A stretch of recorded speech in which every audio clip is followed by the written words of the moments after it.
Hello, good morning everyone. Today we will read chapter number 2 Nutrition in Animal from 7th class Science. Let's start.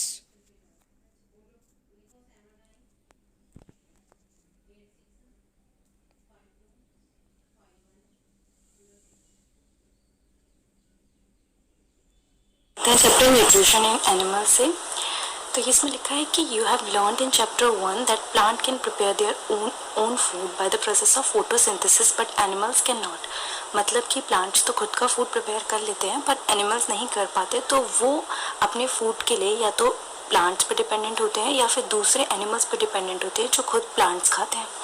Some animal eat both plant and animals. कुछ ऐसे animal होते हैं जो plants भी खाते हैं animals भी खाते हैं।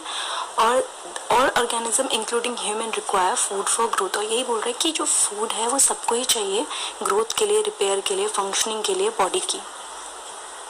जो कंपोनेंट है फूड का, जैसे कि कार्बोहाइड्रेट्स, वो कॉम्प्लेक्स सब्सटेंसेस होता है। ये जो कॉम्प्लेक्स सब्सटेंस होता है उसको हम डायरेक्टली यूटिलाइज नहीं कर सकते, so they are broken down into simpler substances. मतलब अगर वो कॉम्प्लेक्स है तो उसको सिंपल में कन्वर्ट करना होता है, जो कि यहाँ पे दिखाया गया है।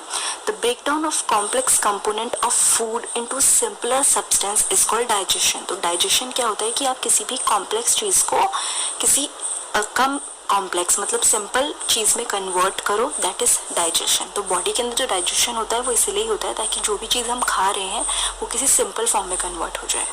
Now, different ways of taking food. The mode of taking food into the body varies in different organisms. जो हमारा खाने का जो मोड है, किस तरह से हम लेते हैं, वो हर ऑर्गेनिज्म में बहुत डिफरेंट होता है। जैसे कि बीज and humming bird suck the nectar of the plant. मतलब कि वो शहद को प्लांट्स में से सक करती हैं। Infant of human and many other animal, वो अपने मदर्स पे डिपेंड होते हैं, मदर्स के मिल्क पे। Snake like python swallow the animal they prey upon. मतलब वो पूरा का पूरा स्वेलो कर जाते हैं, उसको खा जाते हैं। Some aquatic animals filter tiny food particle floating nearby and feed upon that. अब जो एक्वेटिक एनिमल्स होते हैं वो क्या करते हैं कि वो फिल्ट्रेशन यूज़ करते हैं। मतलब वो कुछ पार्टिकल्स को फिल्टर करते हैं और जो जो उनको ज़रूरी लगता है उस पर फीड करते हैं। नीचे एक एक्टिविटी दे रखी है जिसमें आपको डिफरेंट टाइप्स ऑफ फूड जो भी मतलब एनिमल जिस जिस तरीके से लेते हैं, जो उनका मूड है, उसके बेसिस पे आपको लिखना है कि वो काइंड ऑफ फूड मतलब कौन सा फूड वो खाते हैं और उनका जो मूड है फीडिंग का वो क्या है। यहाँ पे एक फैक्ट दिया हुआ है स्टारफिश के बारे में कि वो किस तरह से हार्ड शेल्स वाले एनिमल्स को खाती है। पहले वो शेल को ब्रेक करती है, जैसे ही शेल ब्रेक हो जाती है उसके बाद स्टारफिश का जो स्टमक है वो उसके माउथ में से बाहर आता है। उस सॉफ्ट एनिमल को वो खाता है और जैसे ही खाना खा लेता है उसके बाद वो वापस अंदर चला जाता है। The stomach then goes back into the body और फूड जो होता है वो स्लोली डाइजेस्ट हो जाता है। Now digestion in human. इसमें ये लिखा हुआ है कि कैसे हमारे ह्यूमंस मतलब हम में डाइजेशन होता है। We take in food through the mouth. वो हमें पता ही है कि हम अपने माउथ से फूड को लेते हैं, हम माउथ से फूड को लेते हैं, डाइजेस्ट करते हैं और यूटिलाइज करते हैं। जो अनयूज पार्ट होता है वो फूड का वो बाहर निकल जाता है, डेफिसिटेड मतलब हम उसको निकाल देते हैं। Have you ever wondered what happened to the food inside the body? The food passes through a continuous canal. मतलब हमारी बॉडी में जो फूड होता है वो एक कंटिन्यूस कैनल से पास होता है, which begin in the buccal cavity. Buccal cavity मतलब ऊपर वाला पार्ट है, यहाँ पे डायग्राम में शो किया गया है। यहाँ पे दिखाया गया है कि बकल कैविटी क्या होता है। तो जो फूड है वो बकल कैविटी के अंदर एंटर करता है और एनस जो एकदम एंड वाला पार्ट है यहाँ से निकल जाता है। फूड पाइप, और अब उसमें अलग अलग कंपार्टमेंट्स हैं कैनल के अंदर, जैसे कि पहला है बकल कैविटी, दूसरा है फूड पाइप और oesophagus, then stomach, small intestine, large intestine, ending in the rectum and anus. Is it not a very long part? This part together form the alimentary canal और digestive tract. इस सबको साथ में हम alimentary canal बोलते हैं या फिर डाइजेस्टिव ट्रैक्ट बोलते हैं। तो food component gradually get digested as food travel through the various compartment. वो ये क्या कह रहा है कि जो हमारा फूड है, जो कंपोनेंट्स हैं वो धीरे धीरे डाइजेस्ट होते हैं। जैसे कि फूड जब ऊपर से बकल कैविटी से एनस तक जाता है तो अलग अलग पोर्शन में वो डिवाइड हो जाता है। डिवाइड मतलब वो सिंपल सब्सटेंसेस में बट जाता है। The inner wall of the stomach The inner wall of the stomach and the small intestine and the various glands associated with the canals such as salivary glands, the liver and the pancreas secrete digestive juices.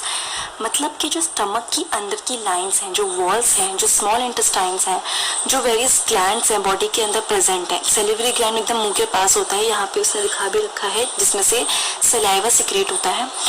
The liver and the pancreas, ये सब क्या करते हैं, digestive juices को secrete करते हैं. The digestive juices convert complex, जो digestive juices होते हैं वो कन्वर्ट करते हैं complex substances of food into simpler ones. मतलब वो जो कॉम्प्लेक्स होते हैं उनको सिंपल बनाने में हेल्प करता है. The digestive tract and the associated gland together constitute the digestive system. जितने भी आपके डाइजेस्टिव ट्रैक्ट है, मतलब जो पूरा डाइजेस्टिव ट्रैक्ट है और जितने भी ग्लैंड हैं जो इससे एसोसिएटेड हैं, वो सब मिलके डाइजेस्टिव सिस्टम बनाते हैं. Now let us know what happens to the food in different part of the digestive tract. कि मतलब हमारे फूड के साथ क्या होता है जब वो अलग अलग पोर्शन में जाता है. Starting with the mouth and buccal cavity. Food is taken into the body through the mouth. जो हमारा फूड है वो माउथ से हम लोग मतलब उसको खाते हैं. जो प्रोसेस होता है of taking food into the body is called ingestion. उस प्रोसेस को हम इंजेशन बोलते हैं, जिसमें हम अपने खाने को लेते हैं, खाते हैं. We chew the food with the teeth and break it down mechanically into smaller pieces. हम उसको दांतों से चबाते हैं और छोटे छोटे पोर्शन में कन्वर्ट कर देते हैं mechanically. Each tooth is rooted in a separate socket of the gum. मतलब हमारा हर एक दांत एक अलग सॉकेट में होता है गम्स के. Our teeth vary in appearance and perform different function. और हमारे जो टीथ होते हैं वो बहुत वेरी करता है दिखने में और अलग अलग फंक्शन परफॉर्म करता है. मतलब ये नहीं कि दांत सबके सब च्यू करते हैं, डेफिनेटली वो यही करते हैं, लेकिन किस तरह से कौन सी चीज़ क्या करती है वो डिफरेंट है.